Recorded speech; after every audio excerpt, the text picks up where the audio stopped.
Welcome back, everybody, to Goodwill Podcasting with Connor, Dan, and Stone, your movie podcast that today is talking about Predator Badlands. Yes, the Yautja have finally been freed and are back on the big screen after 7 years. They're no longer on the dangerous planet. That is Hulu. We have made it. We are back, and we're here to celebrate with two of the biggest fans of the franchise today. So, because of that, we're going to talk about the current state of the universe. We're going to talk about how Dan Trachtenberg has had a huge, major effect on it. And possibly, if an alien known as a xenomorph, you might have heard of it, will be included in it more and more, possibly, especially after this movie. And of course, we are going to talk about that movie. We are going to talk about spoilers, non-spoilers. We'll get into that in a little bit. But I've been blabbering too much. This human has been blabbering too much. Please, our synthetics, our LPLongmire, our MovieDeathblows synthetics, they usually look alike. Here we go, guys. Like, welcome back on the podcast. Good to be back. Glad to be back. Yeah. Now that we look the same. Yeah. This is the new synthetic model. This is the new. You can get it at a good price, I'm sure. You pointed out the year in your video. I didn't even know there was years. You're like, okay, it makes sense in Predator Badlands because this year these synthetics are made this year, and I was like, just lost me. I wanted to ask you guys. Let's start with Jimmy, because I keep interrupting you and I feel so rude. So I'm going to give the floor to you. And oh, God, you're the worst. Synthetics. Okay. You are not allowed to choose a Yautja. You are not allowed to choose a xenomorph. What is the first alien in the cinematic universe that is movies that you are going after and capturing first for your mother? Probably the Harvesters from Independence Day. I feel like bringing one of those home in the suits that they have on top of them. I love that autopsy scene in Independence Day where they're opening it up. So like I got to go against one of those. Okay. LP? Oh, can I get Syl from Species? You can do whatever you want. That's what I'm going after. Yeah. I was going to choose no spoilers for. I was going to spoil a movie that's currently in theaters right now that we were just talking about, but I won't do that. Oh, that's funny. I'll choose the. I don't know what are the species name in Starship Troopers. I want to call them the bugs. Arachnids. Oh, the arachnids. Okay, yeah. I'll choose them. Connor, I'm gonna choose ET. He seems easy. It's also hilarious that you bring up Starship Troopers, Stone, because a year ago today was Jimmy's first time on when we talked about Starship Troopers. Yeah, it's almost Veterans Day, right? Oh shit! Yeah. I only remember that because last year we recorded on the Marine Corps birthday, which is the best holiday of the year, and that's tomorrow. So, you got an Army guy over there in LP. I'm not going to argue with you. Oh, you know what that stands for, right? Oh gosh, aren't ready for Marines yet. Yeah. I will say it's sad because I'm not a veteran, so I don't know if it's bad that I don't necessarily know the specific day. Is it like a certain day of the week? It's like a second Monday or whatever. Like, is it the same day every single year, or it depends? It's the 11th. Okay, it's 11th every single year. Okay, yeah. I'm gonna be open as to how I know it's Veterans Day coming up. It's because I went and I got Wendy's breakfast this morning, and they had it on their sign. They said, "Veterans, you're getting breakfast free in like 2 days," and I was like, "Oh," and then I ate my burrito that I got. But it's kind of funny. Last night, me and my wife, we stayed at a hotel, and we got into the elevator, and I usually have I use the same duffel bag that I had in the military. So it says like, U.S. Army Longmire has my name on it or whatever. So that's usually people will spot that and they'll go, "Hey, thank you for your service," or whatever. And I got in the elevator and the guy goes, "Thank you for your service." And I didn't have that bag with me. And I was like, "How did he know?" And I just go, "How did you know?" And he was like, "The hair." He went like that. And I was like, "Well, okay, yeah, that's right, yeah." He thought I was like serving right now, and I was like, "It's actually been a minute," but yeah. I didn't get to comment on the Species thing from LP though, but like that's like, have you ever seen Species, Stone? Like, is that like one of the movies? No, but it took me a second when he said that, and I was like, Species, but then it's like, is that? Oh, am I speaking Splice? No, Species. Okay, Splice is the one with like the that's woman Adrian Brody, creature. Yeah, right. Okay, and that's like the tail. That's what I guess I haven't seen Species. I was thinking Splice, which I also would get that as well. But Species is a movie like me and LP are like 38, 39. That's one of those ones if you were around in like 95, if you know, that's what everybody was watching on like HBO when their parents weren't. 100%. Yeah. 100%. You're like, "Oh yeah, I'm going to watch this alien movie." You're like, there is so much nudity in this movie. That movie was an awakening for me. I was like, yeah. I like women. Yeah, Natasha right. Henstridge has. I'm here for this. Yeah, and 100%. like there's 2 Oscar winners in that cast. Like Ben Kingsley and Forrest Whitaker are both in that cast. Yeah. And Paul Williams as a kid. All right, Dan, I have to ask you. I mean, what is the one alien that you would want to like hang out with and chill with out of any of them? Hang out with? You can't choose the outfit. You can't choose probably the guys from Galaxy Quest. They're really nice. Yeah. That's a good one. I forget. You remember what they're called? They're called the. I have nothing so far. It's gonna really bother me. I'll give you a minute. Yeah, you guys converse. I'll find it. Right. I'd say when we you could, say it out loud. I would say, yeah, I'm ready to get into our next point, but come on, Dan. The Thermians. Deep in thought. Thermians, yeah. I love that movie so much. I think it's like. Tawny I guess Matheson. it is satire, but like not. I mean, it's like also really good, like as a standalone piece of science fiction. But I like it a lot. I mean, the funniest part is that movie was really supposed to be rated R, and then they tried to turn it into a kids movie. So. Yeah, you can kind of tell. Yeah, all the time. Sigourney Weaver's boobs are just hanging out for most of the movie. Yeah. Ugh. Well, guys, I'm happy. Not because you're just whatever you were just talking about, but that could have worked too, I guess. No, because the box office has finally got some life in it because of Predator Badlands. And we'll talk about the movie here in a little bit, but I was just looking at it. The number is 40 million. They thought it was going to be 39 million opening weekend, but it is $40 million. That is $39 million more than Sydney Sweeney's sports biopic made this weekend. So that's a plus. This is also the highest grossing opening weekend for the Predator franchise. What do you guys know what the second highest was? It was probably one of those stupid AVP movies that I don't care about. I believe it was the first one. Yeah. Really? Alien versus Predator in mid-August 2004 had an opening weekend of 38.2. So we won't talk about inflation, but yeah, I paid the $9 to see that back in the day. Yeah, I did too. Don't ask me why, but Yeah, I kind of enjoy that movie. I think it's fun. it's much better than the second one, which is one of the worst creations ever put to film. I've heard. say, but what isn't one of the worst is Predator Badlands. I got an A- cinema score. That's crazy. Okay. A lot of people are loving this movie. I meant to look up the Rotten Tomatoes score, but I know that I think IMDb it's like a 7.4.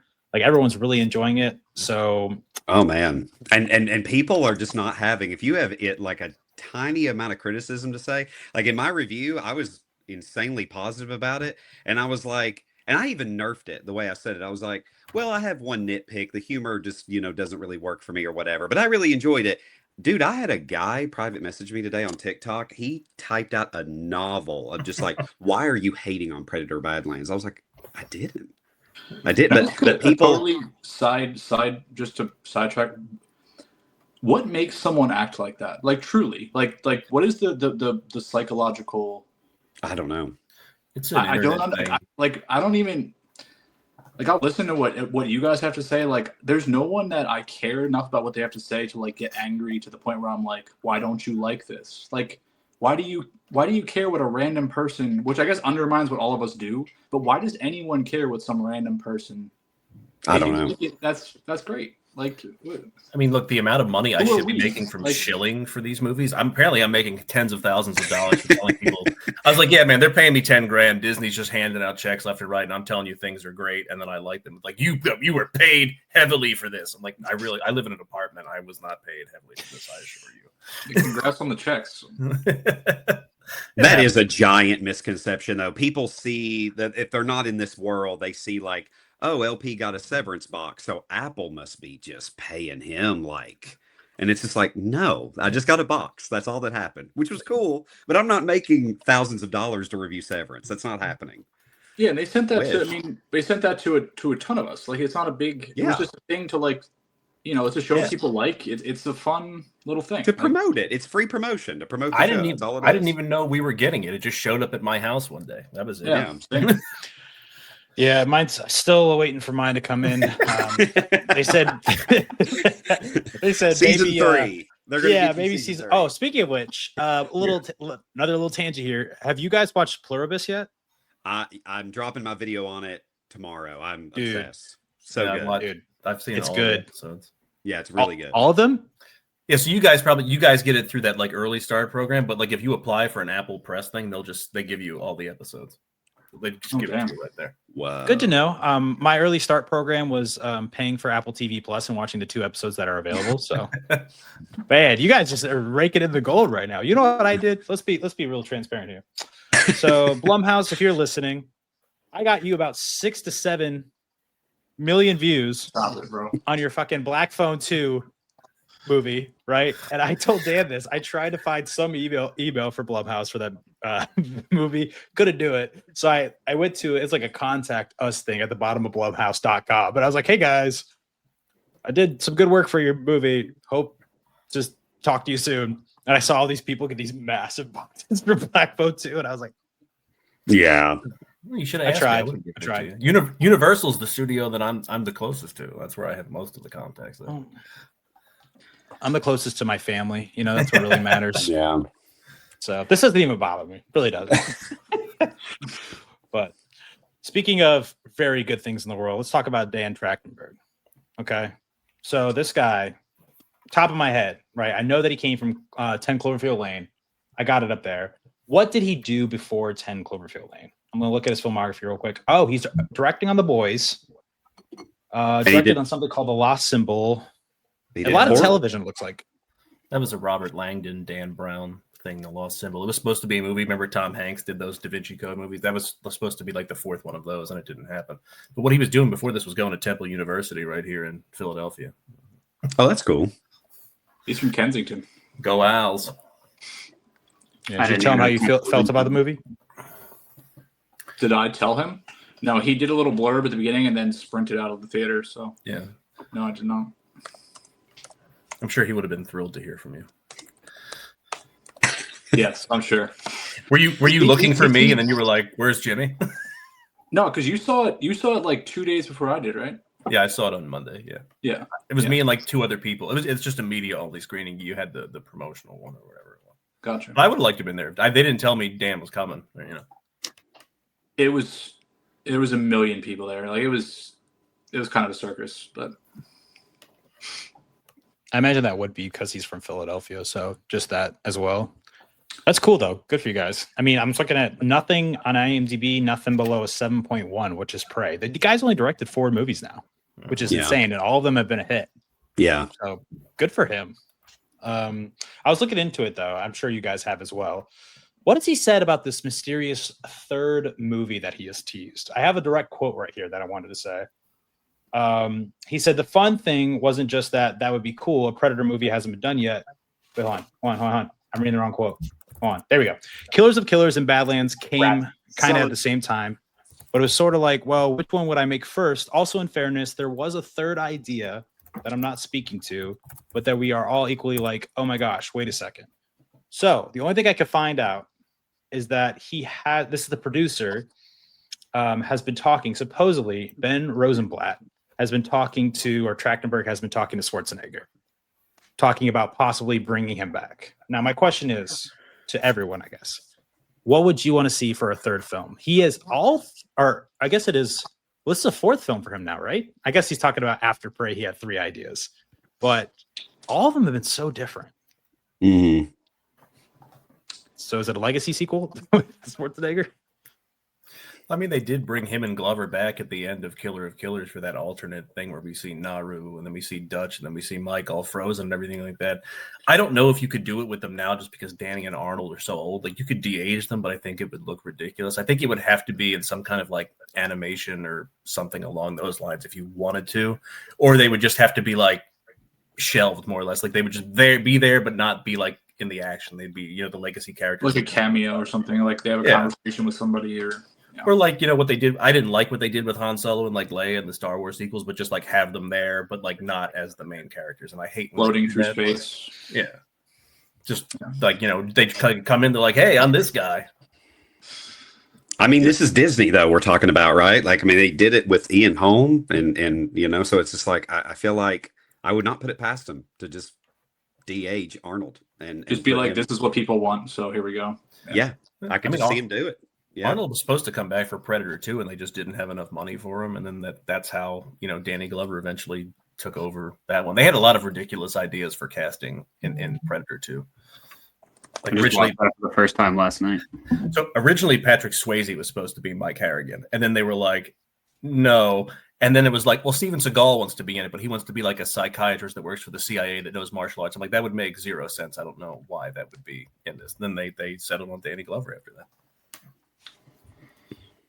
I mean, I don't know if that's the exact quote, the thing that I saw that you just read, Stone, but like I saw a clip very similar to that where his exact words were something like, the third idea is just something, it's a movie that I have never seen before. I've never seen in the Predator franchise, and I've never seen this before. And so, that just got my wheel spinning where I'm like, well, I mean, and obviously how this, not trying to get ahead of, but the way the movie ends, it's just like, okay, a female predator. I mean, that's something we've not seen in this franchise, but for him to say, I've never seen a movie like that ever, it's like, I don't know what he would be.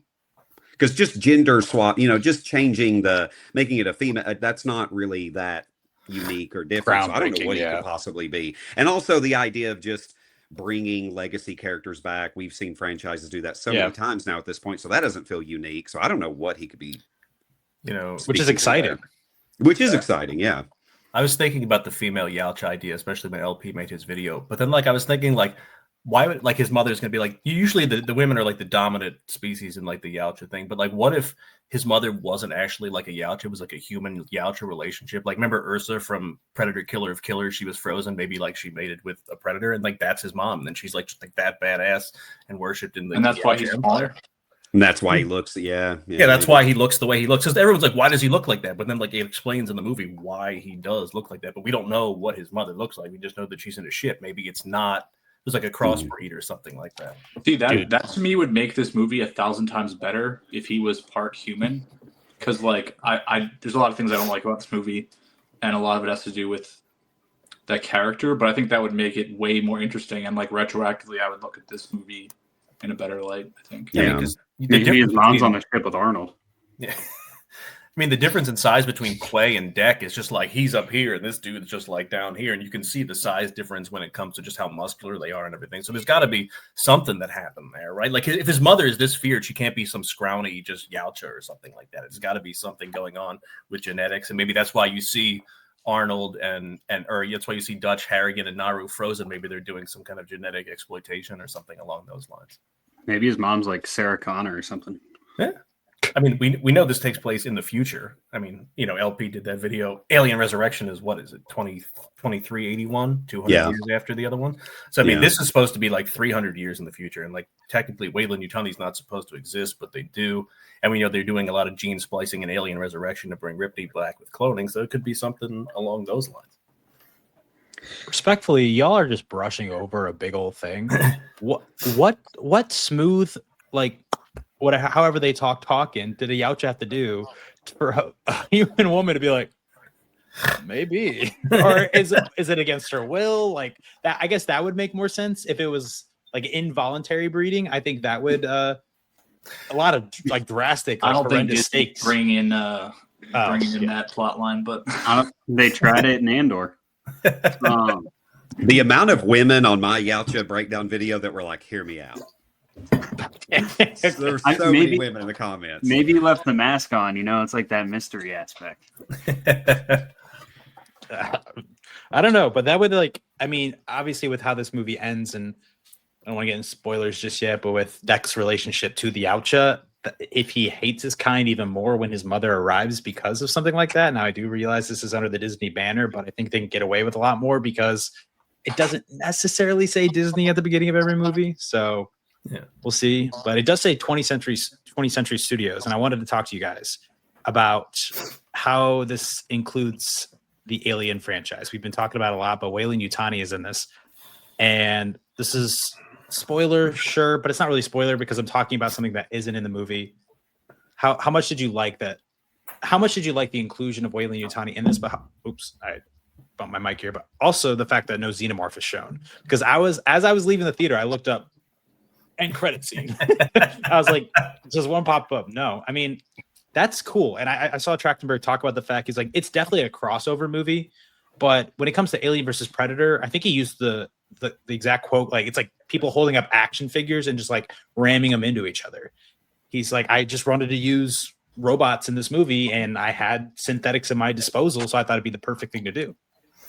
I mean, I didn't mind it, but like you could have, like it didn't have to. Like Weyland Yutani's there, right? It's cool that they're from the Alien universe and they're crossing over here, but you could have made it the Tyrell Corporation, had Blade Runner in there if you wanted to. It really didn't. The company wise, it didn't really matter to me. But like, there's a throwaway line in Alien Resurrection, right, where they're just like Weyland Yutani doesn't exist anymore. It was bought out by Walmart, but then like, well, how are they operating still here? That's the only question I had with continuity. But like, wait, did they really say Walmart? Yes. Yeah. He comes in and she's I totally forgot that. Yeah. They're sitting there in the cafeteria and he's just like Weyland Yutani, bought out by Walmart. And You need to go back and watch Resurrection because that movie is insane in the best way. It's insane. Some people hate it, but I love it because it's so bonkers. It's just crazy. Like cyberpunk, like alien sci. That was like what you got at like the mid end of the 90s, just these crazy takes. Oh, it's so 90s. It's just yeah, I mean, Weyland Yutani has like the cheapest Thanksgiving dinner right now, even though it's set up 7 items less if they were bought out by Walmart. Sorry, that was a bad joke, but I think I can technically remove you from the studio, Stone. Nah. I also think it's kind of funny that Trachtenberg like takes that kind of high and mighty route towards Alien versus Predator, but like he's using synthetics from Alien as if it's like not just those are from Alien. Like it's the same shit. Like I think like this is a pretty stupid franchise. It's based around spectacle and fun. So like having your Yautja fight an alien, like is that somehow more lowbrow than what this movie was? We have like legs fighting a robot. Like I don't know. I think that's a little disingenuous. Yeah, I just want to go ahead and elect, MovieDeathblows and I as 20th Century Studio story consultants on Alien and Predator because I understand that not everything needs to be super interconnected like the MCU, but at the same time, if you're going to borrow elements from each other and doing the occasional crossover, there has to be some logical consistency because what's bugging me is I feel like the latest installments, such as Alien Earth and now Badlands, continues to do what I can best describe as character assassination on the xenomorph. Like this movie introduces an alien that's arguably more perfect than the perfect organism. You know what I mean? Like this thing that the Callisk or whatever, it's like we are demystifying the xenomorph. We're taking away what makes it special. It's to the point where this thing it's no longer mythical any longer. And I just kind of like, to your point, Dan, it's just like, it's odd to me, this cherry picking, like the way he's like, okay, I'll take these. And I do think that this movie worked for me in a vacuum. But then when I zoom out and I look at the universe as a whole, I'm like, I think you're kind of doing more damage to the legacy of some of this stuff. I don't know. It's funny you said that about the mythical aspect of the xenomorph because like that's what you're saying is exactly what I said talking to you guys the last time we talked about Alien Earth, and we had that clip and I got like crucified for saying that, and that dude that talks about Alien like shit all over me. Have you read the comics, bro? Blah. Like I don't care. Like this is what I like. This is what I like in terms of how the storytelling is done. Like it is what it is. But I think I agree with you in like, having this monster that would kill 100 xenomorphs without breaking a sweat. Like, it's just like, it's literally Wolverine. You cut its head off, it just heals right back. It's like, okay. It's a Hydra. Like, it's a Hydra. Yeah. Kind of reminded me of that thing from Hellboy that kept resurrecting itself, too. Samael. Yeah. Like these franchises are horror franchises at their core. Like that's what they started at, but they're not that anymore. Like there was nothing you were scared of here, and like you weren't supposed to be. And I get that, but like I know Dan doesn't like Romulus that much, but that did have aspects of like horror and stuff that was still in it. 100%, which was cool. Yeah. I mean, Yeah. Badlands was just like, we're just doing like an action adventure Indiana Jones. And look, I don't have a problem with evolving as a franchise, but like I feel like those are the roots of the franchise and they still kind of have to be there just because the first Predator is scary the first time you see it. Yeah. I looked up, it's very interesting. Romulus opened up with 41.5 million the box office. This opened up 40 million, very similar. This has a $20 million more expensive budget. I wanted to ask you guys, though. I talk about it with my brother all the time. My brother watches barely any television shows, but by some miracle, he watched Alien Earth. Every time we talk, I'm like, dude. I even try to get him to watch Pluribus. He's like, and he loves Breaking Bad. He's like, nah, not doing it. I'm like, okay. Oh wow. Every time I talk to him, though, he says it's too much work. He said he would rather watch all like 8 Paranormal Activity movies. I'm like, okay. Even I gave up on those. Yeah, but what are you guys thinking about Alien Earth season 2 or no? We got to talk about it. It's weird how there's been no announcement. It's very doesn't feel good. It doesn't feel good. No. I was thinking there would be something at the end of this movie that might like try and tie it in. Nope. Yeah, so like at New York Comic Con, Wendy. Wendy's on the ship. Wendy is mother.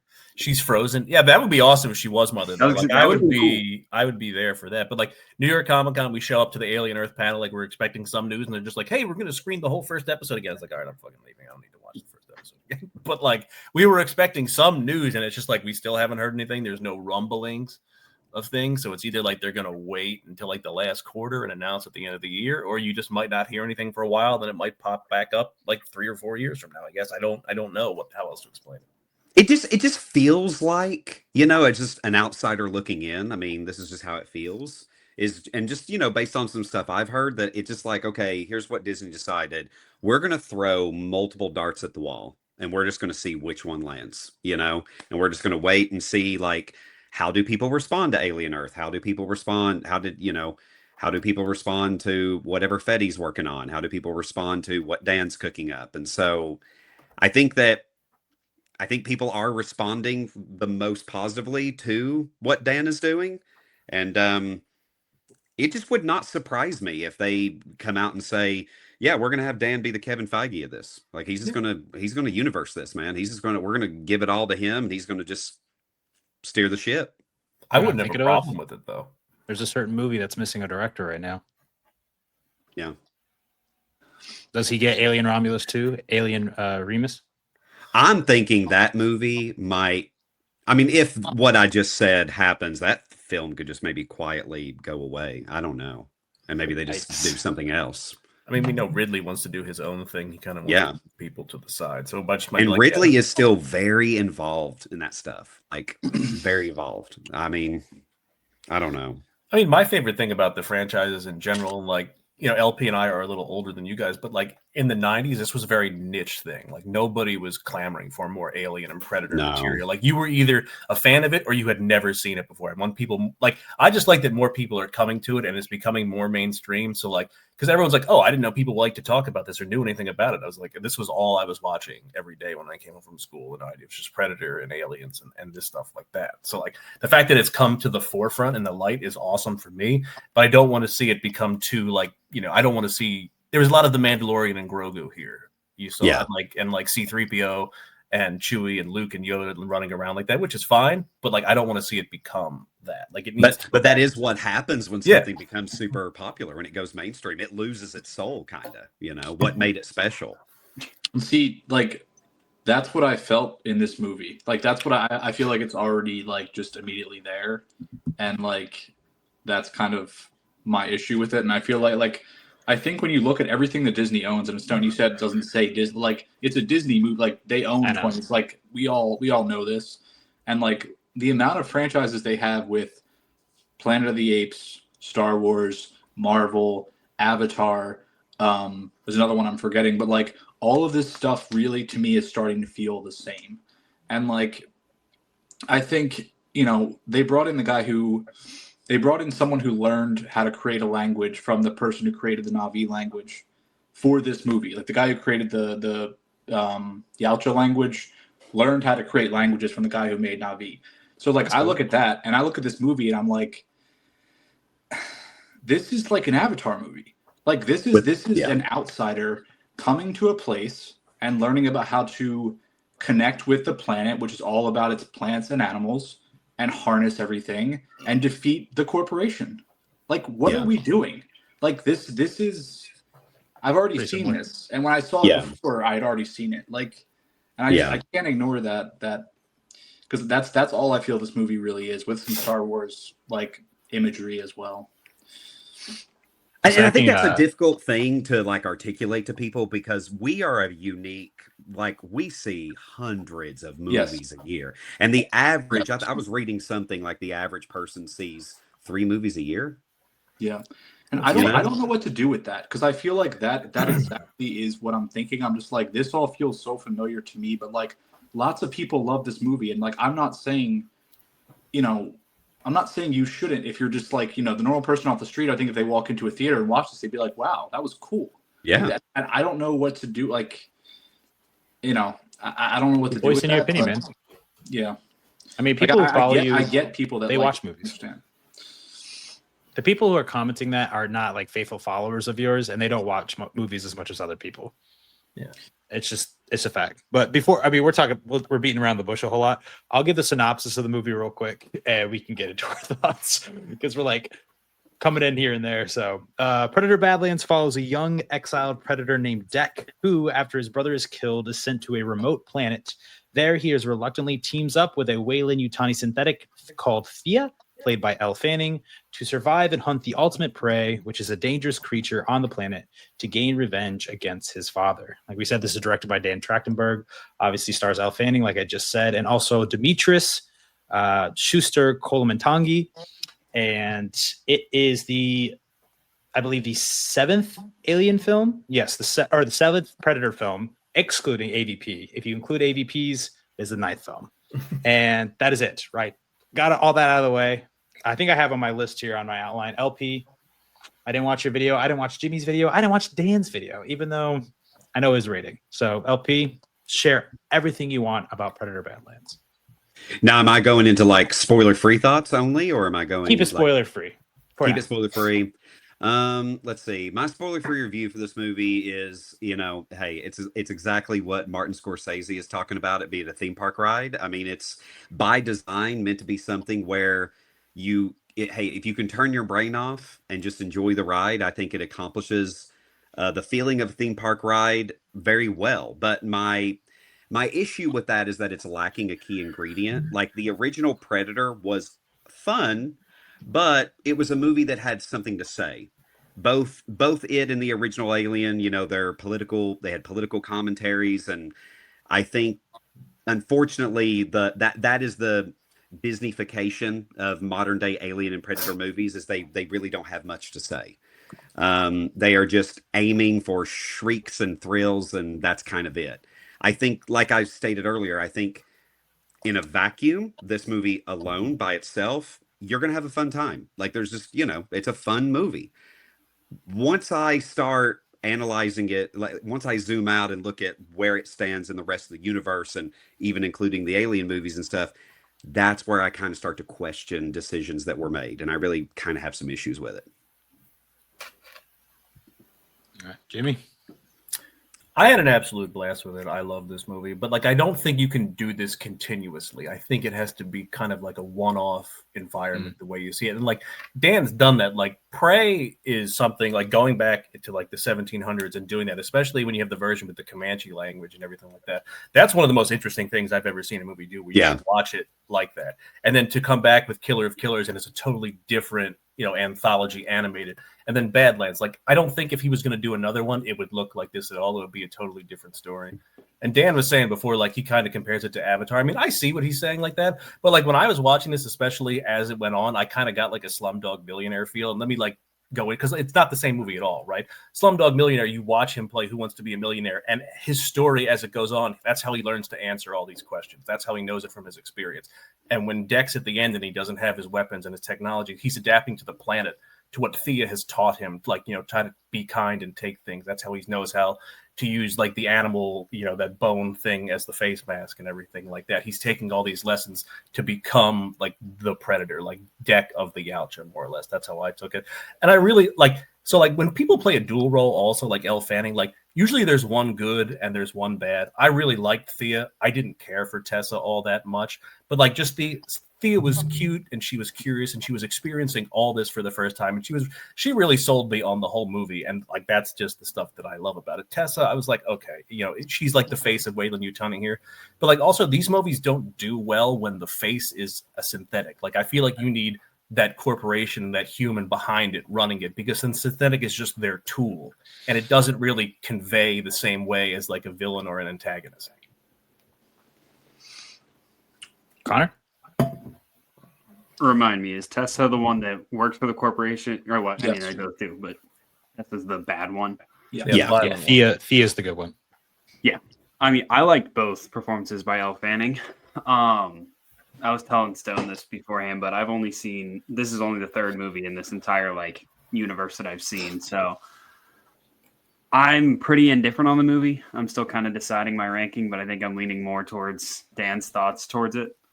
I walked out of the theater kind of underwhelmed. I thought a lot of the action set pieces were fun, but I more want to get into spoiler talk for when I give my full thoughts. But I was not a big fan of Deck. That's a problem. What didn't you like about him, Connor? Oh yeah. I mean, this isn't really spoiler, I guess, but my whole thing is because I rewatched 1 and 2 before this. Well, 2 was the first time watch, but I like how just overbearing and intimidating, the Yautja is in those. And then the beginning, it opens up with the text, and I don't remember everything it says, but like they fear nothing, they are the best hunter, etc., etc. And in this one, I don't know, it felt very Disney-fied with Deck, just giving him all this personality, and he's like joking around now on top of the mountain when they're like trying to sleep. I didn't like that aspect of it. I'd rather the Predator be this like fearsome hunter.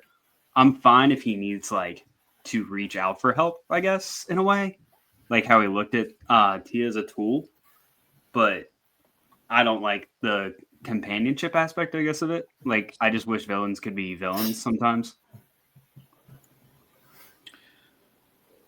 Yeah. Do you want to go next, Stone, or me? Yeah, I'll go next. I know you've shared a lot of your opinions already so far this episode. I enjoyed this movie. It's very much what LP said, and even Jimmy a little bit. Like I like the popcornness of it. I was entertained, but who am I? I am a nobody. But I think I like all the ideas. I just think the script and how they were put together is very poor. I won't get into spoilers of what happens in these particular areas of the movie, but as we have all seen the film, you'll know what I'm talking about. I think if you cut off the first 15 minutes of this movie and you cut off the last 15 minutes of this movie, I think it becomes a way better film. Imagine the first thing you see of Deck is crashing down on the planet and you saw nothing beforehand. And he is so different and so small, and you are wondering why this is. And then instead of Thea, speaking out loud, figuring out things about his life that we already know, we are figuring out with her. I think that would have been a way better decision than me already hearing from her what factors of this main character's life that I already know. Also, because what we are told and what we are shown at the beginning of the film, I don't think he's a runt. I don't think Deck is a very good fighter. He kind of seems like he's taken everything with ease on this planet, and that really bugs me. If you chop off the first 15 minutes and you chop off the last 15 minutes, you extend. This movie's also pretty short, which I was surprised about. I did not feel the weight and how hard this planet was on the main character. It kind of seemed like a breeze a little bit, especially when he meets Thea and after he meets Thea, because she's able to tell him, hey, this is all you need to do, my guy. And then it completely strips away the danger of the planet because you have an all-knowing robot that is with you. And that was just so disappointing.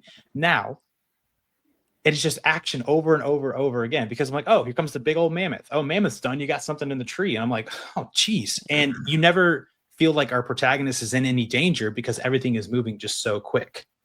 But I said a lot of my flaws. I do, like I said, I like the ideas of the movie. I do like that it's Yautja focused.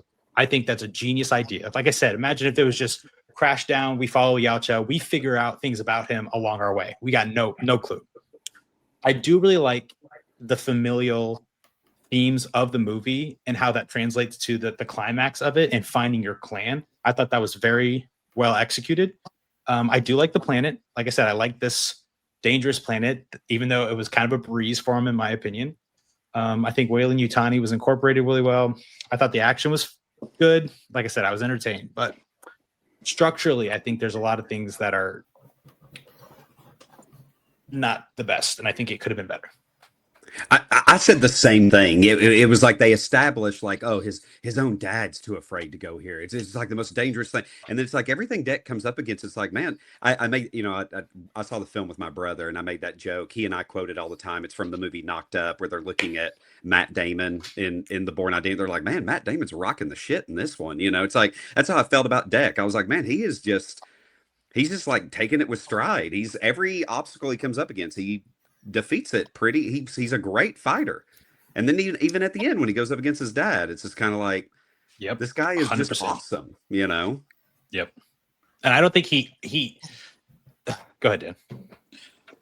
No, finish your thought, because I'll finish my thoughts getting completely. I will say there is a moment in the end of the movie, like this first climax. There's two climaxes which I really don't like. But the first climax, it's really cool how they include aspects of the story in his fighting style. I thought that was a really creative way of not only showing that the character has progressed, but also giving us as an audience like a cool action set pieces. Like, look at all these pieces that he's now putting together. I thought that was a good idea. But in my opinion, I don't think that he learned something so drastic during his time on the planet, on the Death Planet, that he's like, oh, Daddy, what's up? Gotcha. And I'm like, really? Yeah. But I don't know. Yeah, I mean, it doesn't make much sense, because you see that Deck is completely unable to really stand up to Quay in a fight, and like he's really trying, and then you see his father dispatch Quay with no trouble at all, and then at the end of the movie, Deck is able to defeat someone with ease that defeated his brother with ease, who defeated him with ease. And it's like, how does that work? But Right. Things I did like about this, the whole prosthetic suit, I think looks really good. And I think like the physical performance from Demetrius is really good. He also did the voice for his father as well, which I thought was cool. And I liked his voice acting there. I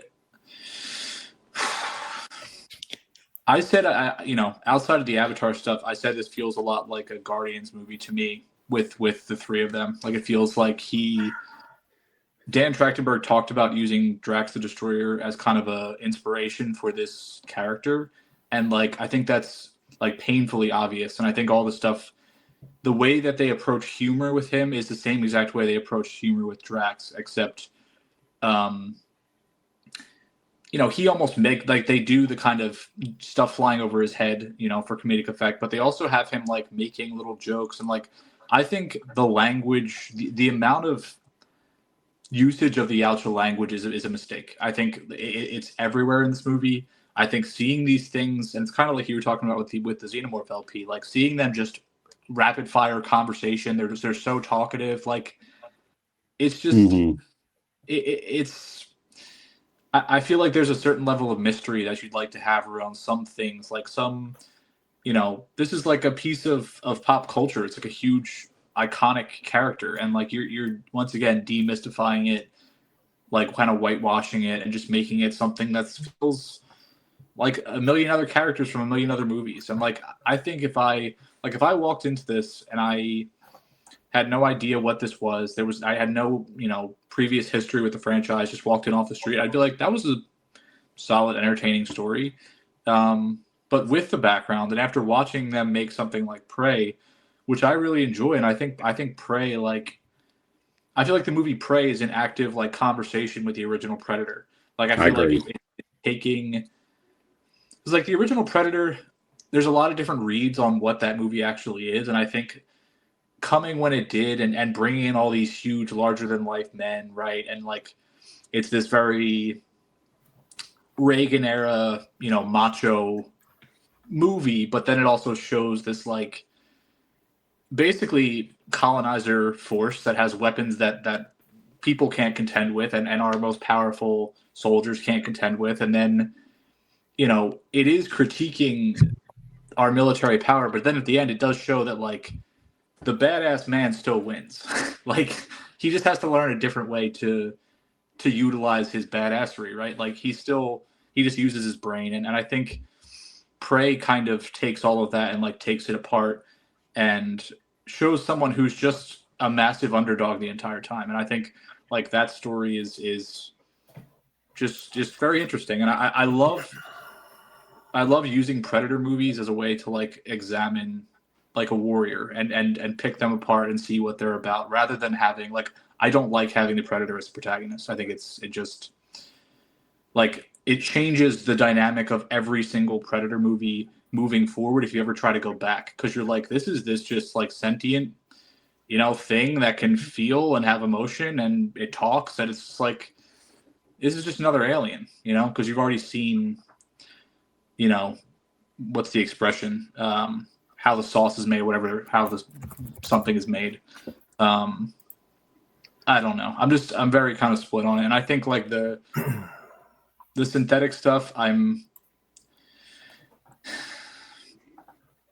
it's just kind of rinse and repeat to me. And like having the main villains be these same faceless synthetics over and over again, all these guys look the same. I don't get anything out of that. I know it helps them get like a PG-13 rating, but I just found it to be boring, and I don't know where the stakes are really in the story. I will say something I missed, and I guess this will be our first thing talking about spoilers-ish, is I don't think Tessa is a very good villain for two reasons. One is she's not terrifying. She's just a synthetic. I mean, when you've seen a literally regenerating monster, I'm like, it's just a synthetic versus a predator. I think we know who's going to win. It's just not terrifying. But also the fact that I didn't get like any emotional connection between the sisters. Like I didn't feel Thea's like sadness towards Tessa betraying her and not really loving her. Maybe that's because Thea was just too much of a comedic character most of the time for me. So I feel like if I felt that more, then maybe seeing the sister as the true villain. Well, I thought that she was the true villain, but then there comes another villain. Oh, I hate that decision. But it just didn't work on me as well as I had hoped it would. Yeah, I also think like the other thing with Thea is I don't feel anything because she doesn't feel anything. She's a fucking robot. Like, and we talked about this with like Companion. It's just like I don't feel anything with these characters because they're not people. And like I think we're gonna start getting more and more like movies about AI and robots, and like they're fucking robots. Like when a robot is crying or feeling sad about their friendship, like I don't care. You're a robot. Like I'm not gonna. What are we doing? Give me human characters. Like I'm not gonna feel anything when the robot is sad. I don't know. There is an interesting thing that's happening, and it's like Disney's leading the charge of, you get like Tron Ares, it's very pro AI. This movie's kind of pro AI. Then you get into like movies like, I don't know. I saw a little bit of I don't know. I kind of stay away from Star Wars, but I did see some criticism around like Mando and Grogu trailer of people criticizing that and talking about like, your lead character is a faceless dude. He's got a mask on the whole time, and then the other character is a puppet. And it's like you can kind of attribute that to this, where it's like your lead character is a CGI face, and then the other character is a robot. And it's just like you're saying, there's no human, there's nothing for us to resonate with, Yeah, and like if I say that, people will just say it's not that deep. You're blah blah blah. Right, I'm like, absolutely. This stuff is like these decisions that Just are being a movie, made, man. Like these decisions that are being made, like people sit around in boardrooms and talk about this shit, right? Like there's like I think when you see it in movie after movie after movie after movie, it's like, what are we? Give me people. Like it feels like it's made from a place of, okay, there was a moment in time there where there was a big conversation happening in movies, particularly with Disney, of inclusivity. We want to be inclusive. We want to show, and now it feels like we're like, okay, let's just not include anyone. And then that way we don't offend anyone. Can't get mad about a robot. Yeah. Right. There's You don't have to edit posters for China. There's one IP that's done like the synthetic and robot very well, where you feel for them, and that's the first season of Westworld, because you make the humans in that just like evil pieces of shit. Like they're just torturing these things that aren't real, but like Thandie Newton's character, like Maeve, like you feel everything she's going for because she doesn't really understand that she is synthetic at that point.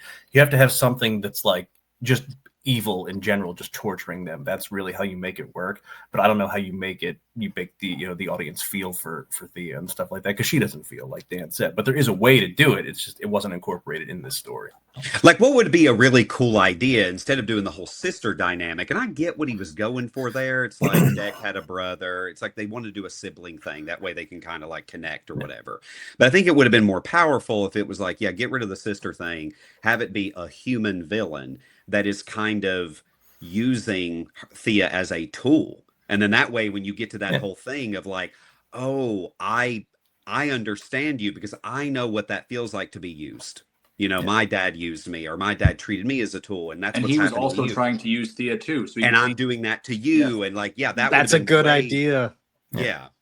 And that's kind of what I was saying. Like, again, like Wayland Utani can't just run because a synthetic is running it. And like Mother doesn't count because she's also taking orders from people at that point, but we don't see any other humans around or anything like that. And one thing I didn't understand was like Quay knew what was going to happen when his dad came back to the ship, and yet they were still like farting around over there. Like, you could have sent Deck away so he didn't have to deal with that. You were just like, all right, let me just stand around here, and here comes this guy. I was like, you could have just sent him easily. I'm like, oh, see ya. He left. You could have gone with him. Like, yeah. He didn't have to do it that way. You said Mother. I want to speak about a major flaw. There's no arguing whether this is a flaw or not. It is 100% a flaw. Speaking of moms. So Tessa, right? Tessa or Tessa? Tessa. She gets eaten by the Callisk. Gobble, gobble, gobble, gobble. Swallowed. Cool, right? Deck and Callisk mommy have a great moment. They're like, put head to head. We are family now. We are a clan. Cool. I'm all for it. I'm like, Tessa went kind of quick. I don't know about that. You know, we're marching home. Great job, work. Great day of work. All of a sudden, you know, mommy's got a rumbling in her tummy. Explodes. Boom, gone. Right? They killed Tessa. There is no acknowledgement that Callisk mommy has died. The three of them are just like, all right, well, I guess that's it. Shit. Let's head out. I'm like, you just tapped your forehead to this thing and it exploded in your face. Also, I thought it could regenerate. What happened to that? There is no sadness in any of those characters. Literally, right before, it's just like, we are family. You know, I thought Vin Diesel was going to pop out at some point. Yeah. It was very T-1000 from Terminator 2. Like, I thought it was just going to come back together, and then, like, it didn't. But also, like, Tessa's a shitty Terminator. Like, that, she was, like, supposed to be a stand-in for that. But, like, I was like, is this thing going to grow back? Or, like, I guess it's just frozen. And, like, if I put it near a fire, will it reach back? Like, yeah, we got a spare, I guess. Dude, and again, that's like a Disney problem. Like, they write death, and people never process death in these movies. Like, in these big, it's just like, all right. The entire there's not even a scene to be like mourning. And I don't understand. We're moving on. Why? Yeah. You're just relying on everyone to get back and watch Tony Stark's funeral after that. No, it's just the entire first climax, not the second climax. I hate saying that because there's two main villains of this movie. Is them wanting to retrieve mommy. You went through all this work and then you watch her get blown up and y'all don't give a shit. Yeah. Can we talk about what was the point of even going? What is it, Bud? What is everyone's opinion? Like, I liked him. He's just your bud. It reminded me of the monkey from Lost in Space. If you guys That's a good call. That movie. I was like, that's what it reminded me of the whole time. Every time I saw it. It just there again, it felt like a Disney note. It felt like, Dan, we gotta have something cute in this movie, bud. We gotta sell. Did you see when he talked about Yeah. Dude, did you see when he talked about Grogu being the Antichrist? Who? Dan. Who else? Really? I think yes. Grogu is not single-handedly killing Star Wars, but like, I just think with a character like Grogu, and I use the word character very lightly, you can only do so much. First of all, you're never going to kill it. it's never gonna die, right? Like No. they would never have the balls to do that. Grogu also through the Mandalorian show just has the ability to just Deus Ex Machina. It can do anything it wants. It just is. It's Deus Ex Machina. I have every power imaginable, and like there's no tension. And I also think it started out as it was cute. It was also mysterious, right? Like there was a little bit of mystery around who is this thing, what is it, what can it do. The more you see of it, and the more you see it do whatever it wants, and the more like it's just like this is repetitive. And I think again, it's like you were talking about with the CGI, AI, whatever stuff. Like we're getting now a movie about these two characters. Like, Yeah. I just feel like it's played out. It's too much. Every time I see that trailer, I feel nothing. It's got Ripley in it though. But like that, even that bit with her, where he's like reaching for her food. It's like, I'm like, how many times have they done that bit in the show where like Grogu's trying to get somebody's food and they pull it away from him? It's like, you've seen it. And yeah, to Dan's point, it's like the only thing interesting you could do with Grogu is like, you're going to have to time jump and show me that thing grown up. Like get away from this little toddler form. Or kill it, yeah. Or have it go to the dark side. So Yeah. that would be zoom in on Dan. Like if it was like Darth Grogu or something like that, that would be good. I would like that. You kind of cooked there, yeah. That'd be pretty cool. I want to, as the other guy, yeah, I can cook sometimes. I literally remember having a conversation with Dan, I believe, and being like, Dan, did you see the latest Predator Badlands poster? And I think he's like, no. I was like, there's a Grogu-esque looking character on there. Oh, There's no. something a little bit too cute on it. You put that in the group chat. I remember that. Yeah. Yep. Yeah. And I was right. He was cute. Kind of reminded me like a monkey and a frog. Yeah. Ish. I didn't really understand what happened. Like, did it get hurt? I mean, it tried to bite down whatever the freaking octopus eye thing was. Oh, can I just say, we haven't talked about this yet. I think this movie looks poor. There's way too much CGI. And I hate saying that.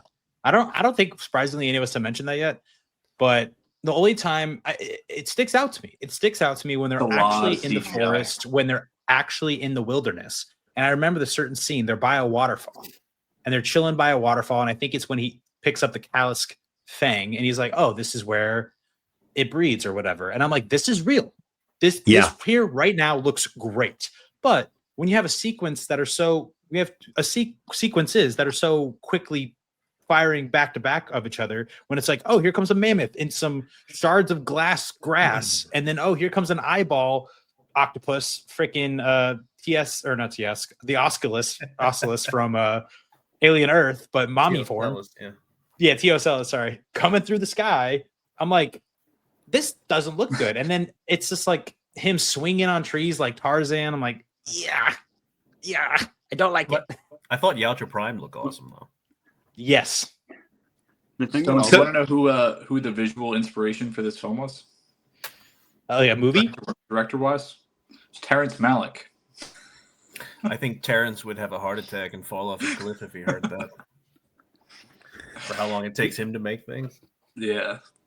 What part? Yeah, I mean, you're touching on why this movie was again, and that's what I meant by earlier when I said if I zoom out and I think about where this lands for me with the other movies, that's why this movie's disappointing to me, because I adored Prey. I love that movie. Yeah. And I think when I think about one of the things that I love about it is not only, like Dan said, is it having a conversation with the first movie, but it's made with the same spirit as the first movie. Like a lot of that is on location. It is a lot of practical effects. The mask is practical. It's literally remote control mandibles. Now there was some CGI enhancement, but you're primarily looking at 90% practical and like 10% CGI. I mean, where this movie feels like the opposite. It feels like, man, everything I'm looking at is on the volume, I'm on a stage, or this is just, I'm looking at a CGI face the entire movie. Like at the beginning of the movie where there's those tight close-ups of him and his brother fighting, that looked really good. And then we zoom out and then suddenly it turned into the ending scene of Black Panther, where it's just like, I'm watching two video game characters fight now. I felt the air suck out of the room when that moment happened. I've seen people say this movie looks like a video game the entire time, and like it does, and it's like, I mean, And there's moments where I'm like, oh, that's really, and I know Dan Trachtenberg is a huge gamer, and he talks about that a lot. And I'm a big gamer too. And I really see, that's why I said in my review, I'm like, I would love to see Dan Trachtenberg do a God of War movie. He would knock it out of the park. Because you just see so much resemblance and you see a lot of influences what he's going with, but it's almost so fake looking where Prey is so raw and real. It feels like you feel like you're in a real place and you're looking at real things because you are. And I literally thought of that, what you just said a second ago of the waterfall. Like you can tell that's real. And that's like one of the best shots in the movie. And there's just so few of those. It's just weird. I said, it's just take out it's like make it cheaper for you by taking out the beginning and the end. I'm sorry about Yautja Prime, but just film it in regular forest. Like make those plants that shoot darts, make them practical. Make them an animatronic. Like you can easily do that. And just make it feel like rainy and wet. Yeah. Just make it feel like a forest. It just never feels like that. I think most directors nowadays don't know like the guerrilla style of filming like McTiernan and then Coppola did with Apocalypse Now. They're not taught that. It's very But Dan does though. I know, but like it's like well, it's easier if we do it this way. So it's like that's it's so upsetting. Like it's I was becoming like, dude, there's like the Predator looks so good in Prey. That's like the best he's ever looked. I love the way. I know some fans get hung up on his design, but he looked amazing with the practicality of it. And in this, I'm like the CGI face, man. Just, I mean, again, yeah, like the suit's cool because again, that's a practical suit, but the face just killed me in so many. I also maybe we could just talk for a second about like the characterization stuff because I think it's an interesting conversation. I know Connor said like he doesn't like feeling. You don't want to have to feel like a villain is your hero, essentially. And I think like we went through that period of time, right, where so many stories were about like the humanization of the villain and, kind of reframing stories. Like, I think it's an interesting conversation because like when I think about the Predator franchise, I don't even really think of Yautja as a villain. Like they're the hero of their own story. They're doing their thing. Like they're operating on their, this is a slippery slope. Let me slow down. What they're doing is evil, but like their society is established, in their history and their lore in this way. So all they're doing is like executing what they feel they need to do. So like whatever society they're coming into, like it's I don't really know the right or it's in their nature. It's a tricky conversation, but you get what I'm saying. But I don't think I need them feeling like empathy. Like I think they can feel like respect and, even the end of the first Predator movie, there's an element of respect and changing the fight and putting themselves at a bit of a disadvantage to make the fight more fair. Like there's that kind of thing. But I think, like going back for your friend, that's not a Yautja. It's just. I think, but I will say that's why I think the idea of a different species mother is really interesting, and it explains some of this behavioral stuff. But what do you guys think about that? If it makes you feel better, I mean, Death didn't care at all when that mommy got exploded. So there's your classic Predator emotion right there. We got another one. That's fine. Didn't give a shit. And I think too, to your point, like I think what would make this feel like a Predator movie, you know what I mean, by making the Predator your main character, is every movie is about you're following a group of people or one person who is being hunted by a predator. Well, there are species in the lore, like of in the comics and stuff, that hunt the predators. So why not do that where it's like we're focusing on a predator, but he's being hunted. Right. And he's the one that's afraid and fighting for his life and on the rather than, okay, we're following a predator and he's trying to hunt. He's on his, like, you know what I mean? Like, it just feels, like you're saying, it's difficult to connect. And so that attempt to make us connect, it feels like you're sort of betraying what we understand and know about the predator. And he's like saying and doing things that feel uncharacteristic and blah, blah, blah. Or I at least would have liked to see him hunt something sentient. Like I would have liked to see him hunt something that is aware of the fact that it's being hunted, not some, MCU monster like from Guardian. Right. Truly, that, like, if you want to make it challenging in that way. Or Yeah. Show us both aspects of it and let us maybe get close to what the person that he's hunting, and then let them die or let him have a difficult moral. Like, do something like that. And Yeah. LP, you just zeroed in on what I have a big problem with this Death Planet is that it seems like Deck is just walking into these different foes as he's going, but nothing is actively trying to kill him. It's just like accidental. The only one that kind of is like setting a trap for him, I guess, is that pterodactyl flying monster who knows that he's going into these the dragon thing. These dart like shooting plants, and he's like, I'll get you in there, and then you'll be paralyzed, and then I'll get you. Which I think it's silly. It was in the trailer, and I found this out afterwards. How I guess Thea just goes and just launches herself at it. It just like murders it. But I'm like, all right.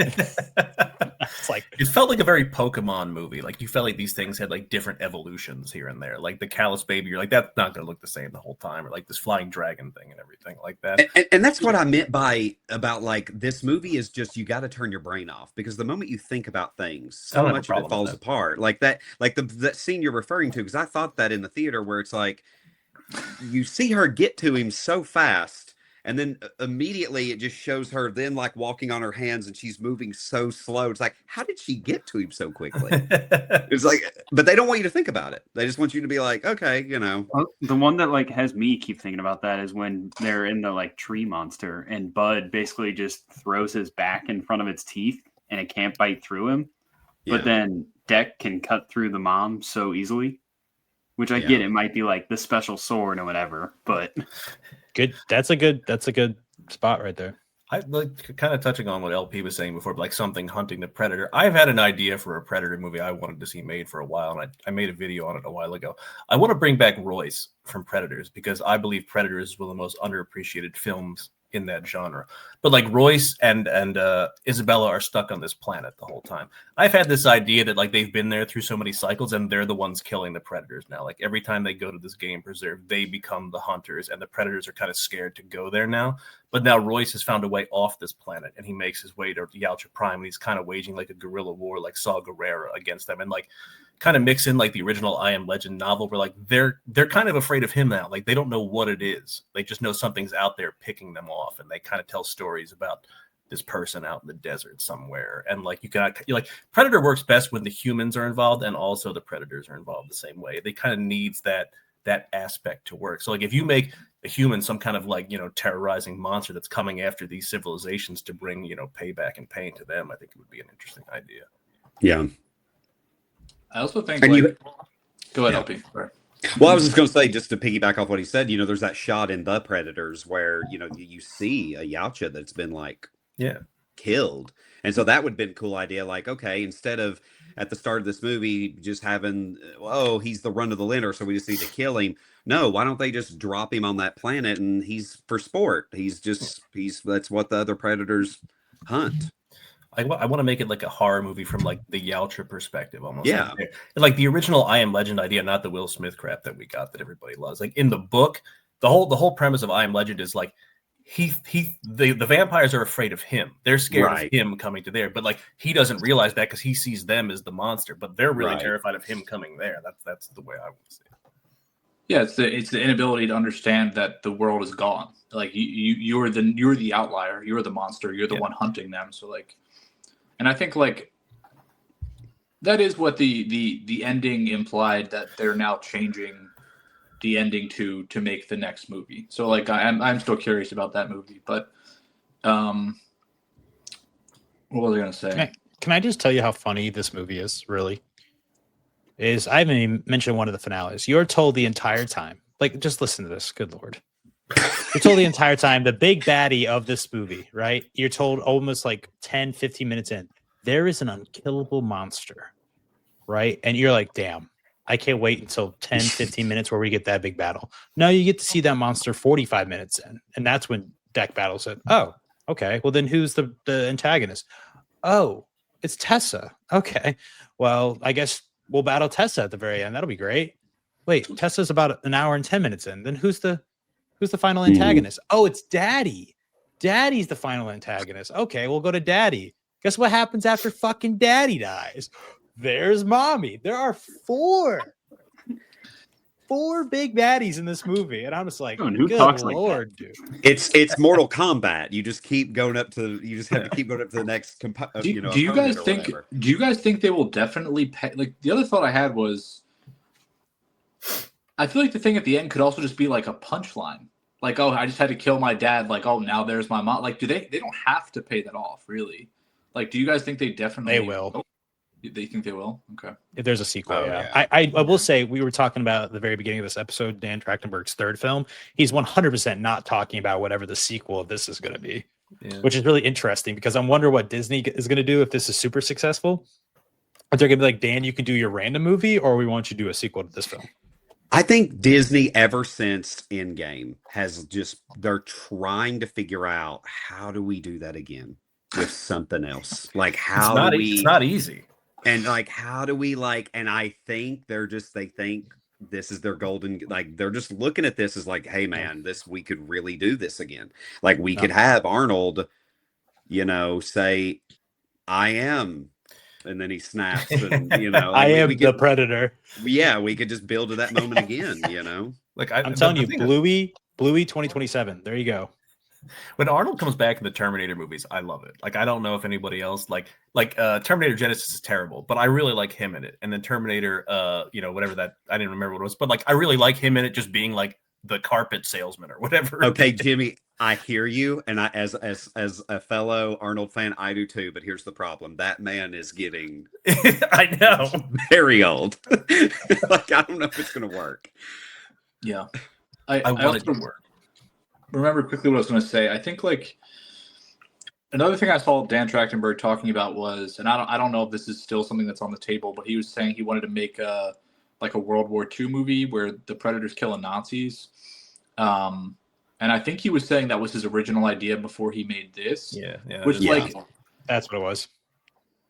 What I said, and this might be a weird take, but like that kind of irks me. Like, that to me it's like, if you want to fucking make that movie, make that movie. Don't tell me how, oh yeah, guys, I wanted to make a movie with the Predator killing. Like, don't pander. Just get it done or don't. And like, I don't know. I mean, you did get it though. That's the problem, and he won't do it ever again. I mean, one of your stories in Killer of Killers is that. Yeah, the battle at the the third story is literally about a World War II pilot. It was Japan, which people really want the Predator in feudal Japan with samurais. That's really what they want to see the whole time. No, the third story, right, was about a U.S. pilot during World War II. Yeah, he was fighting against the Japanese. But I'm saying, I also think like the third act of an animated movie is not a full movie of a Predator murking Nazis. Like, it's a very different. I think that's where that idea went, though. I don't know. Was he in Japan? I thought he was in like North Africa or something like that during like the Africa. I don't remember specifically if it was in the Pacific. I don't know. But like, again, I'm talking about not like that it matters. The Predator, like the main focus of the Predator being going after like Nazis, it would be a very different movie. But I also think an interesting thing you could do is drop a Predator into another conflict, like something like Vietnam or a conflict in the Middle East. Like, make a movie like that where you're having like people on both sides of a conflict encountering this thing, and maybe they have to work together, or maybe they have, like, I think that could be interesting. But give me the Predator at Gettysburg. Just murking people, man. They would have no shot. That would be crazy. What happened to General Reynolds? I don't know. Something took his head off, though. Yeah. Pickett didn't really charge. It was the Yautja out there marching like 10,000 people. That would be badass. What if on Yautja Prime they actually like reenact wars that they've observed, like going on like, this is what happened in Gettysburg? That would just be weird, but That's an idea. Make a Predator What If series. I've been clamoring for a Predator and Alien What If series for years. Like, what if the alien was on the Death Star or something like that? I think the stuff we're talking about is part of why I feel a little frustrated with this, because I think with the franchise like Predator, there's so many options, right? Like, there's so many fun. You can do whatever you want. Like, you can do literally. There's so many stories to tell. I have plenty of Predator film ideas. Yeah, and I know we've been hard on this. Like, it was a fun movie. Like, it wasn't the worst thing. I just like for my Predator and Alien movies to be smart. Yeah. You know what I mean? Like, these movies are beautiful to look at, and they're well done, and they've got vision, and they've got so much going for them, and it's not. Again, I enjoyed the movie. Like I want to be clear on that, but at the same time, it's like there is some stuff missing from this that I just wish that they would kind of. And again, I don't know what that is. I don't know, because Prey had that, and that movie was made under, and I don't know, maybe if that was something. I did see an interview where he explained that movie was written before the merger. So maybe that's the loophole there. Maybe that's why that movie kind of was Feels able like to Interesting. get under the radar a little bit. But this movie feels very just like, yeah, I mean, Disney really had their fingerprints in it. It just feels, you just feel it. Was Prey straight to streaming, or was it in theaters? Straight to streaming. It was That's supposed to awesome. be in theaters, but then they just moved it straight to Hulu during the pandemic or whatever it was. That would have been Romulus like I said, in the was- theater. Like Romulus was supposed to go straight to Hulu as well, and then they Yeah. were like, put it in theaters. Yeah. You know, they had a little more faith in Like, that it is one. cool to see that this movie is still able to do financially Oh yeah. well in the theater after 2 different entries of the franchise have been on streaming. That gives me and some this- hope that And this movie is doing for Predator what Romulus did for Alien. I'm seeing so many people. This is their first Predator movie. They want Like, more. it's so first don't come out with a Predator TV show after this. That'll I mean, there is gosh. one you'll never see that's been like banned. It's like an animated, like 12 episode Alien versus Predator anime that you'll never see. so, when you guys see Predator next, do you want to see them interacting with the Xenomorph, or would you prefer to see other stories? Both is my answer. I'd like to see other stories, and I like to see them fighting. I mean, like AVP, I don't like it, but the first one is tolerable, and like they really did some cool things in there, especially with like the Predator hunting in threes and kind of like the history that they had there. But I don't want to see that history like they were around in ancient times or stuff like that. Like, want to see it happen. Like, you want at some point you want your Freddy versus Jason moment. Like, you want these two things to fight each other, and it'd be awesome. I don't know if it can be though. I'm just a believer in don't half-ass anything. If you're going to do something, whole-ass it. Like, if you're just going to cherry pick and borrow elements, but you're not going to fully, like, don't do that. Like, do it. Like, if you're going to do it, do it. And I think the callous thing would have worked better for me, because I mean, there are books and again, like comics and stuff where you see kaiju xenomorphs. I've touched on it in my videos. There are xenomorphs that are like dragon xenomorphs that are as large, like kaiju xenomorphs that you could have easily segued that. You could have easily done it. You could have put that in this, just like this xenomorph that has evolved to this. It's this unstoppable killing machine. You cut its head off, it grows right back. Like, I think that would have worked better for me, like uniting those two worlds than just like, well, we're going to use Weyland-Yutani, even though Weyland-Yutani was said to be no more in even though that doesn't make any sense, but we're still going to kind of like, I don't know. It feels to me like Dan Trachtenberg is a big Predator fan, but he's not really an Alien fan. He's aware that there's a connection there, but he's not really. If the xenomorph starts speaking English, I'm out. I don't want to hear any translators or anything like that. I'm already not here for the talking in Alien, but they're like, hey, what's happening? Also, one other quick thing, like that like melted my brain. There were 2 moments where I started to get pissed off. The first moment was the fucking leg fight with the legs kicking the shit out of the. What are we doing? Like, am I watching Monty Python? Like, what are we looking at here? Come on now, like that got to me. But also, this shit is so stupid. They're with the synths, and they're all together, and they're using the universal translator. She's been speaking English, and he's been hearing it as Yautja, and then she starts speaking the Yautja language, And they don't and get the it. synths don't know what the fuck she's saying. How would they not? Can they not just understand the language? Can't they just tune their AI brain to understand that she's talking to a fucking Yautja? They don't want you to think about it. They just It's don't want you to because she's think. more Yeah. compassionate. I think the way you explain yes. I think it's because maybe Like the power of Tessa friendship protected it. Like Tessa I The power of Tessa and friendship. Thea are a little bit different. They have a little Yeah, bit different programming, so I think that might be the So you're telling me workaround. the synths can't translate languages? They're stupid synths. I mean, they got taken out by legs, bro. some have Legs. different programming. Like Ash This is is a coke. hyper. This is like- coke. Stop it.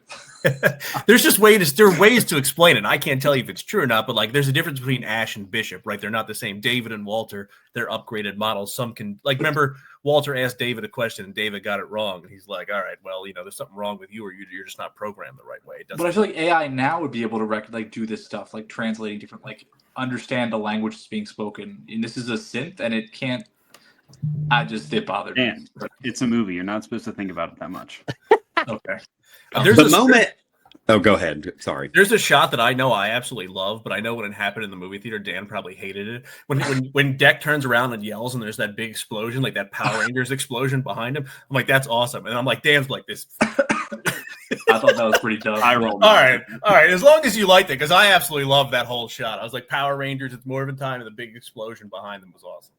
I thought I was a big Power Rangers guy. I can't lie. Who was your favorite? Dino Thunder. It was corny. I'm sorry. The moment that made me eye roll and laugh was it. I'm sure you guys have seen Team America, and there's that like everybody needs a montage song, and there's like literally a scene like that in this movie where he has a montage and he's like gathering all this stuff, and then all of a sudden we get to the end, and it's like he's got the snake creature that was trying to kill him earlier, and now he can just feed it, and it's his friend. Yeah. And it just How did he? I didn't get that. It's It an just advanced worked, weapon right? system now. Yeah.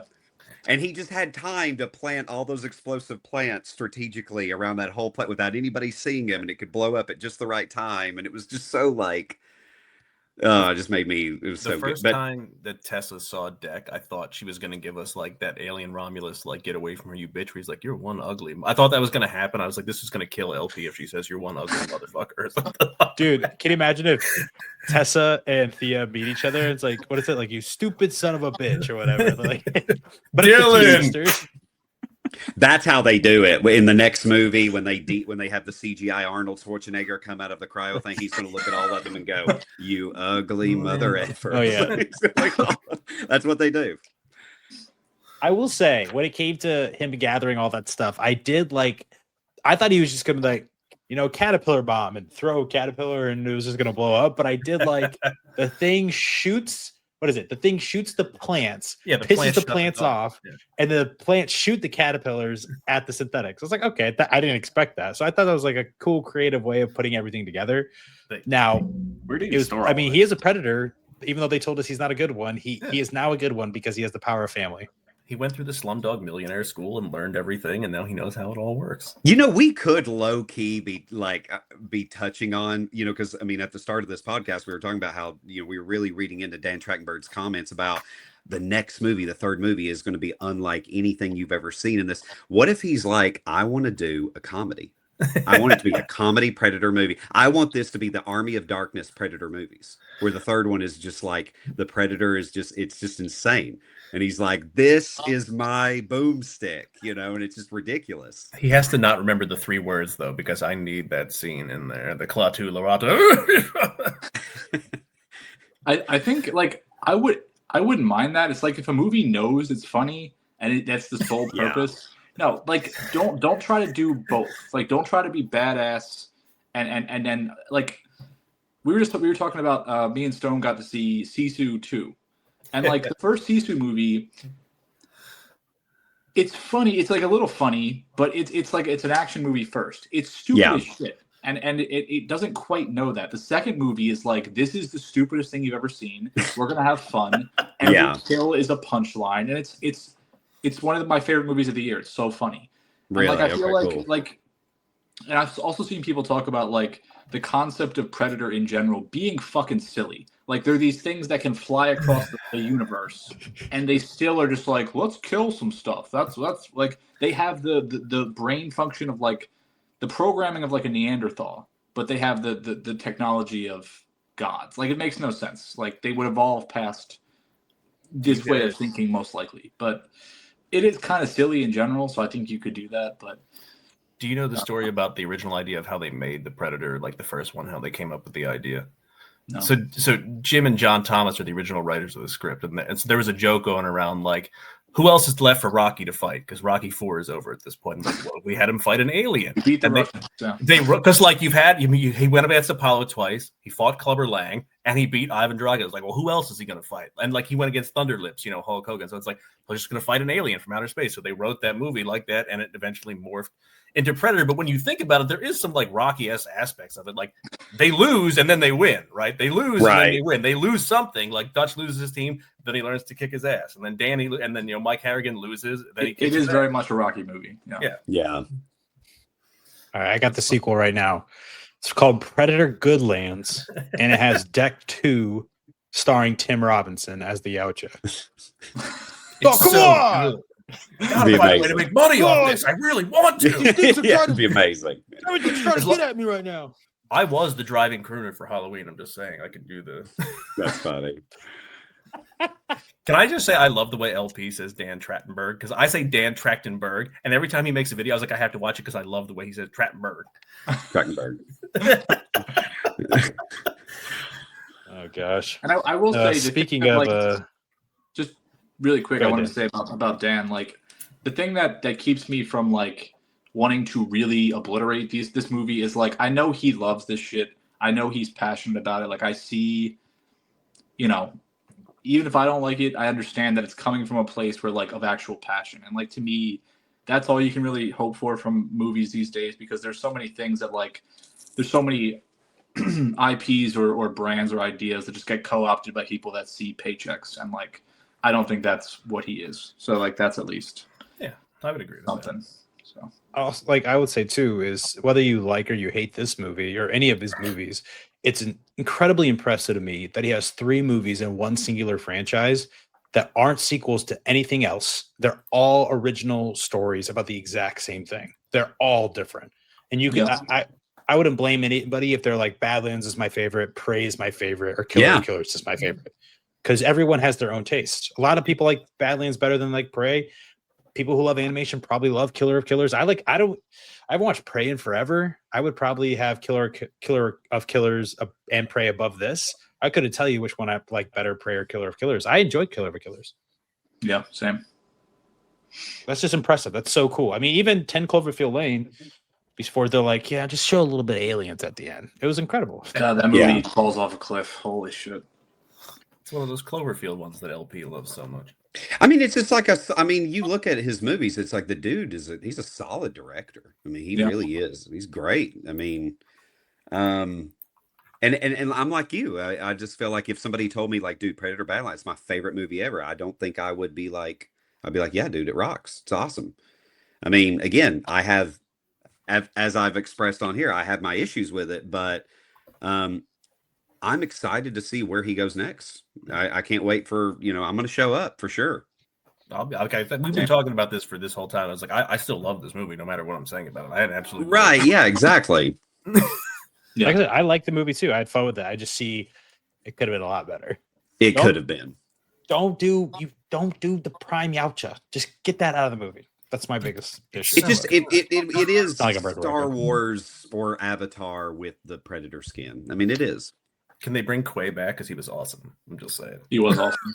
And I will say, do you like, there also could just be a chance that this movie had to be the safest, because this is the dipping of the toe into the big theatrical release. We paid a lot of money for this.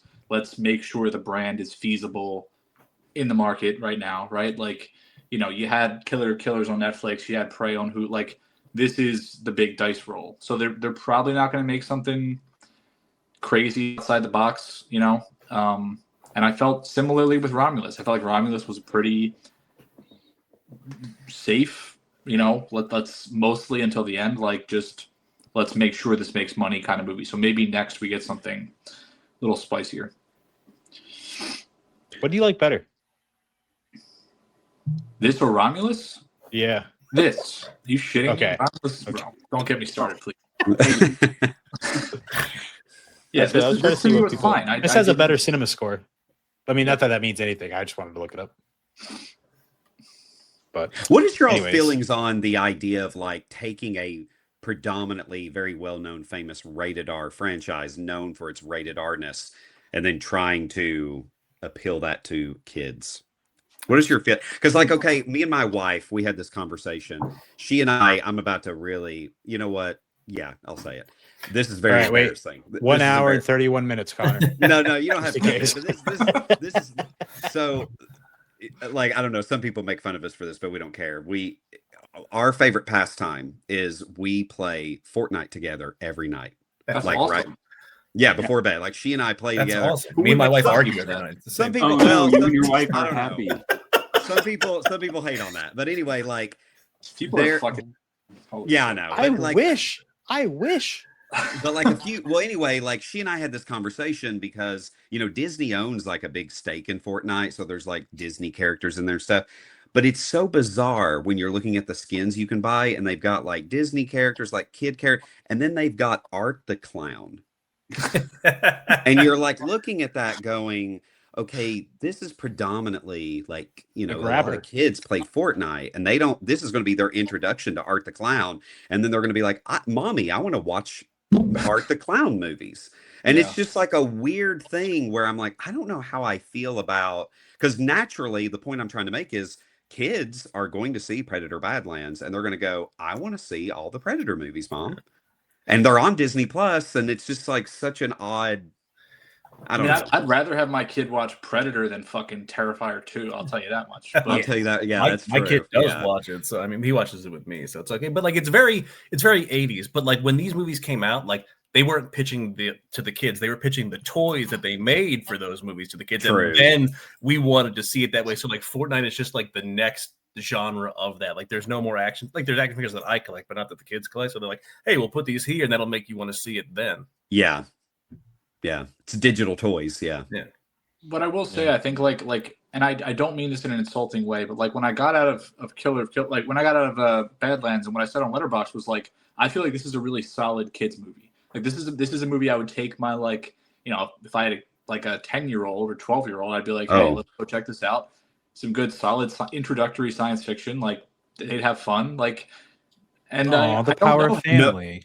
You're dead on. You're dead. I took my 8-year-old son, dude. This movie was his religion. He was like, he thinks it's the coolest thing he's ever seen. Yeah. You know. Yeah, and I think that's great. And like kids deserve, good stories and stuff like that. So, but I don't know. And should tomorrow that I'm happen to showing him franchises like Terrified. this? LP, how old's your son? You Sorry. said 12? 8. He's 8 years old. Oh, my bad. I was saying, Yeah. it made me think that he might be the one with that burner account that sent you that long message. Yeah. Why you hate that Badlands? What a twist! That's funny. Sorry, I Oh, interrupted geez. you, Dan. Go ahead and finish what you're saying. No, I don't think I know the answer to your question. Like I think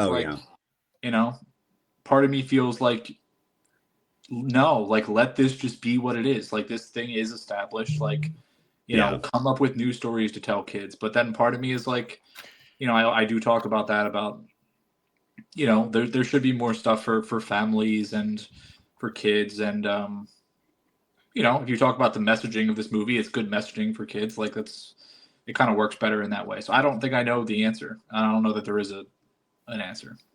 I mean, they put everything in. I don't understand Fortnite sometimes. I mean, why is one battle after another characters in Fortnite? I don't know. That was weird, man. It doesn't make sense. Wait, they which just like, which sure. character is in it? DiCaprio's character, or like, Yeah. I was like, definitely not Sean Penn's, right? I want to play as Stephen Lockjaw. Oh my god! All I'm saying is, if Alien Romulus 2 comes out and it's PG-13 and characters are saying, "Gee, Willikers, gee golly, we got a xenomorph over here," like I'm gonna be like, we're cooked. This franchise is cooked. We're done. Xenomorph's hitting the 6-7. Yeah, I think I would throw myself off a bridge at that point. yeah, I'd be like, we're done. We're just pack it up. It's over. Yeah. Well, speaking of being over, I think Game we should over, probably man. Game over. this episode is game over. We shared our thoughts about Badlands. Let us know what you guys think. If you're, an 8-year-old or a Arnold Schwarzenegger age person, leave a comment down below. Let us know wherever you're listening to this what you thought about the movie. But before we go, I want our guys to plug themselves real quick. What comes before L or M? I think L does. LP, you go first. Yeah, you can find me on TikTok, Longmire, at Longmire LP. You can just go over there and message me and tell me how wrong I am about this movie. Hell yeah. You're on Instagram now too, right? You said? Instagram, YouTube. I'm going to start doing long form content on YouTube. I'm going to start doing that.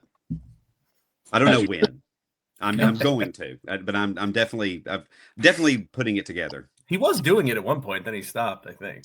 Yeah, I just Takes I don't know. time, man. Like It does. It really does.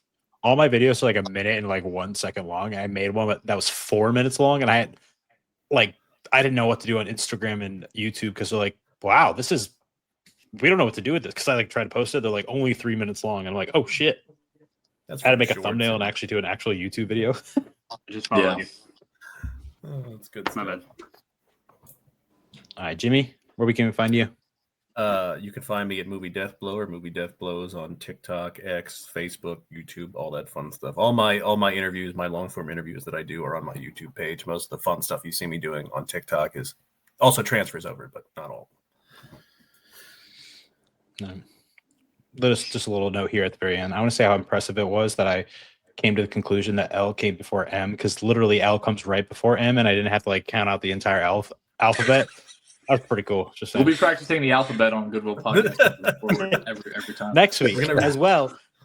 Next week is going to be magical, not only because of that. That'll be what we open with, is the alphabet. But now you see me, now you don't.